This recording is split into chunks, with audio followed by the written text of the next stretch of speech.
Mr. President, thank you for coming to Kiev. It's really nice to have you here. It's an honor to have you here in Kiev, and thank you for all the help that your country is providing to Ukraine. This is really, really important, especially taking into account what is happening today. I bet you've had a long trip from Moldova to Odessa and then here to Kiev. How would you evaluate the situation, the military situation in Ukraine? Well, it seems to be slightly better than when I was here in 2023, where I felt some nervousness about the progress. Now it seems that with the prospect of having negotiations on a ceasefire and peace talks, the situation here seems to be more stable. But of course, it's just my feeling. I understand that it is as difficult as it was 2 years ago, because the situation on the battlefield didn't change dramatically. The front line is still extremely long.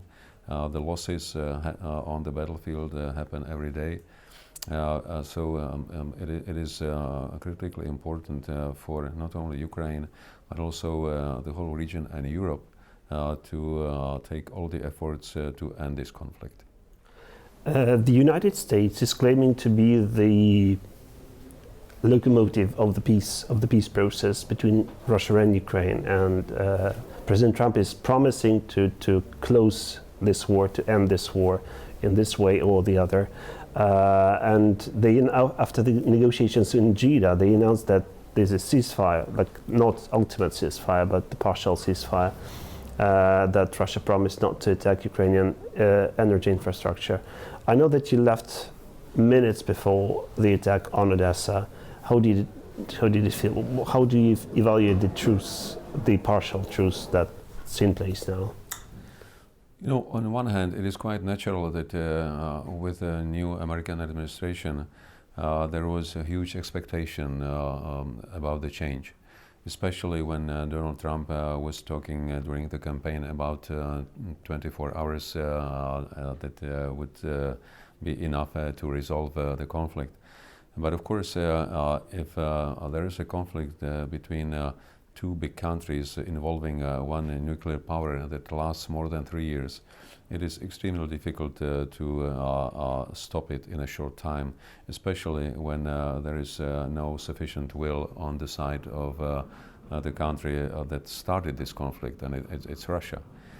I believe that it will need more rounds of negotiation to come to an agreement on ceasefire, and even more to come to an agreement on any peace accord.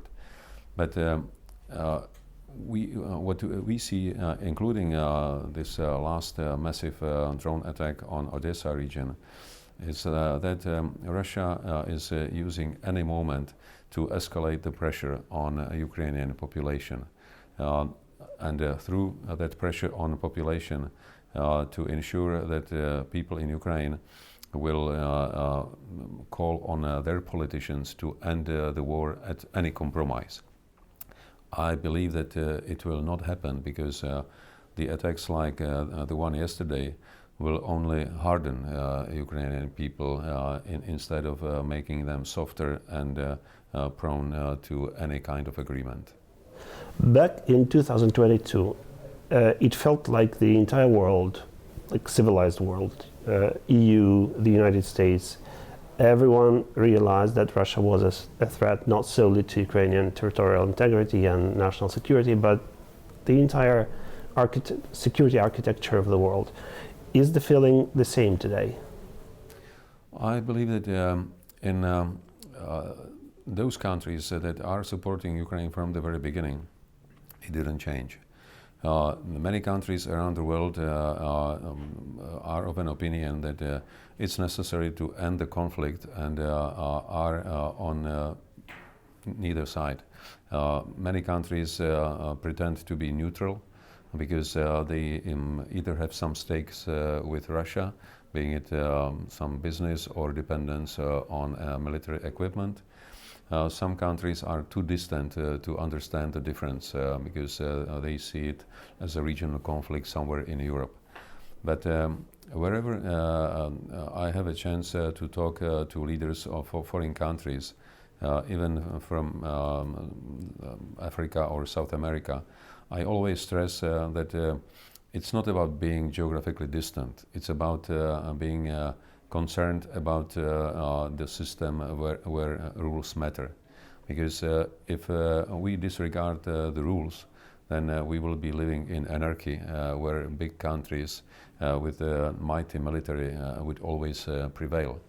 And that's quite frightening for countries wherever they are. So I think we can get an agreement with a number of countries that this conflict needs to be seen from the position of who is an aggressor and who is the victim. I think this didn't change significantly. What has changed is the urgency of ending the conflict. Because if it was not so urgent 2 years ago, 3 years on, it is urgent to everyone, because most of the nations around the world see that this conflict brings a lot of disruption into global stability, into global business, and in fact it encourages all existing or potential aggressors to behave the same way as Russia. You mentioned that we need to stand on the principles that rules do matter, but do they matter, or are rules for fools these days? Well, rules would probably never be valid on 100%. Life is always more complicated than paper. But our effort should be to strive for maximum extent of rules. In this respect, what we have to do is to push on a return to respect to international norms, including sovereignty and territorial integrity. But if one of them, and we talk about potential compromise on territory, such a compromise should only be temporary, realizing that there is hardly any mean that would allow Ukraine to succeed without further significant losses on lives. So we probably may end up with the situation where there will be a territorial compromise, but not in a way that this compromise or the gains that Russia got through occupation will be legally recognized. We can temporarily accept that some parts of Ukrainian territory will be occupied by Russia, but as a matter of principle, we shouldn't accept it legally, because that would really break the existing rules. Do you feel like the world needs and has to do more and something differently? I mean, do you really believe that, say, the UN is an effective body, international body that could manage conflicts in the world, namely Russia-Ukraine conflict?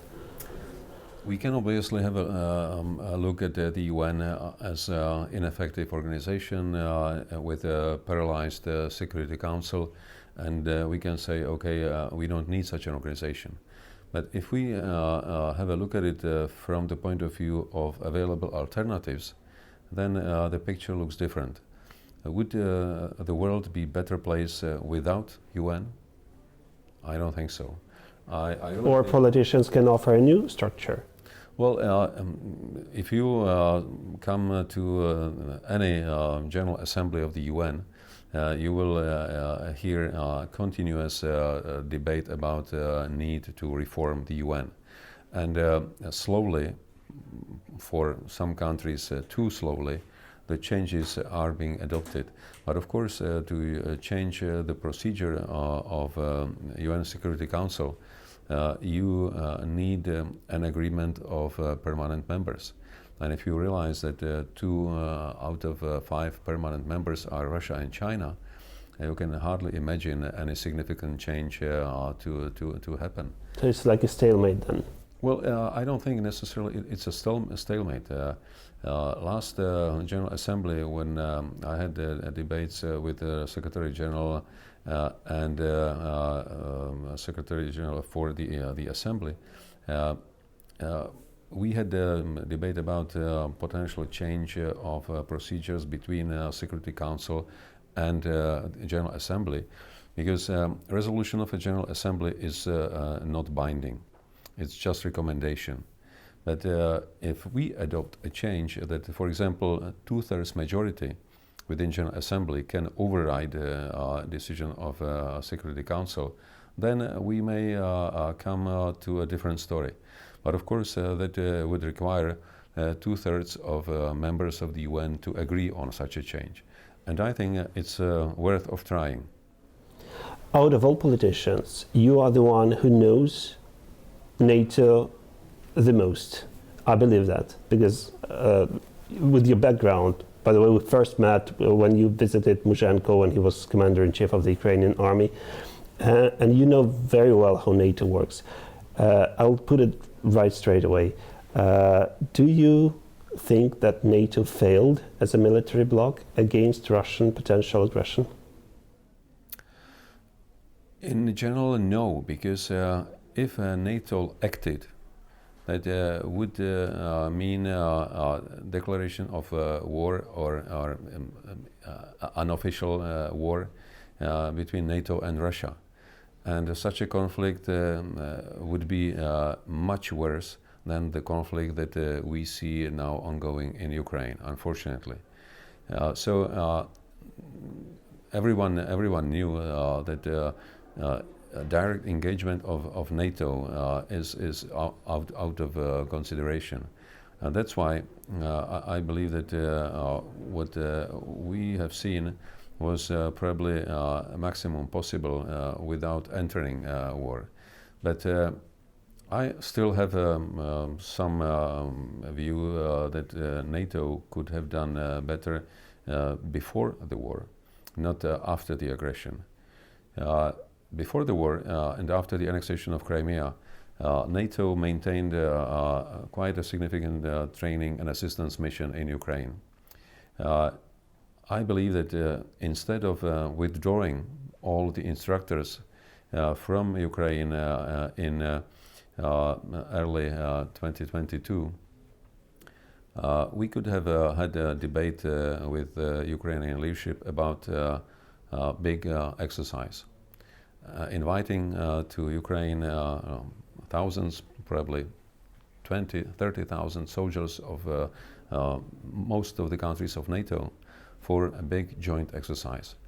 And such an exercise would probably deter Russian intervention much more than just statements. But we didn't have that time the courage to do that, because a number of politicians believed that such a move would be too escalatory towards Russia. In my view, that would be a clear sign of determination, self-confidence, because Ukraine was and still is a sovereign country. NATO, by such a move, wouldn't threaten Russia, but it would only deter Russia. And that's the purpose of NATO, to deter.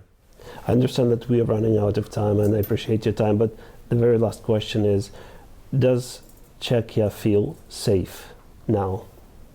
Because you guys know what Russia can be like back in 1968. So do your people feel safe today or tomorrow? I believe that no single country in Europe can feel entirely safe when we see what is going on European soil. And by listening to Russian leaders, quite often mentioning their aggressive objectives towards different countries in Europe, we all have to be concerned. But I would say we can never assure 100% security, but we can do a lot to deter potential aggression, and to make our deterrence effective and more efficient than today. We will simply have to invest much more into our own defense and prove our determination and will to defend ourselves in case of potential aggression. And what if the United States withdraw their military bases from Europe? Then Europe will have to rely on its own capabilities. I believe it's quite natural. We in Europe learned to be dependent on the United States too much. After the Second World War, with American presence in Europe, American assistance through Marshall Plan, we learned that the United States is always behind. And we behaved in Europe like small kids. I think it's time to grow up and to stand on our own feet. But what if the two ally, the US and Russia ally, and all the military bases turn into potentially all the hostile military bases within Europe? Is that scenario being viewed upon as possible or potentially possible? Well, I think it sounds like a quite wild hypothesis, because United States clearly declare that their primary concern is China. They don't see Russia as a primary threat today, but of course they understand that Russia is not a friendly country. Current American leadership may be tempted to make a deal with Russia to end the war in Ukraine, potentially to make some economically advantageous agreements, but Russia will never be partner to United States against China. If United States have any partner around the globe, it's primarily Europe, because we are democratic countries, we share the same values, and I believe that it will stay so, because even the American president never rejected the principles of democracy. So I think it would be really wild to think about the option that the system in the United States will change completely. Well, thank you so much. Thank you. Thank you.